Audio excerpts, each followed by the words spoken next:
Alors Philippe Biwix, comment est-ce qu'on peut définir le plus simplement possible les low-tech? C'est la question vraiment la plus compliquée parce que chacun a un peu sa définition. Évidemment, derrière le mot valise low-tech, on peut mettre un peu tout ce qu'on veut. Tout le monde se retrouve sur un certain nombre de critères, sur des questions de durabilité, d'éco-conception, d'utilisation la plus faible possible de matière, d'énergie, etc.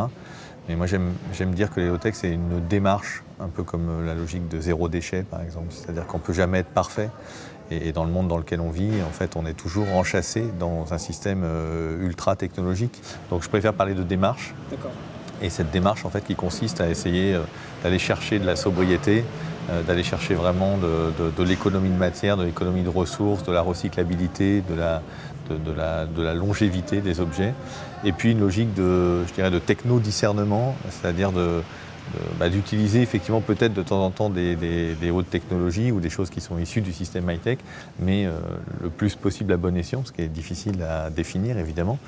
Mais voilà, ce qui permet à ce moment-là, même de parler, je ne sais pas, d'ordinateur low-tech, de téléphone low-tech, que sais-je, de ville low-tech, même si finalement derrière il y a des dispositifs qui font appel à du numérique ou des choses comme ça.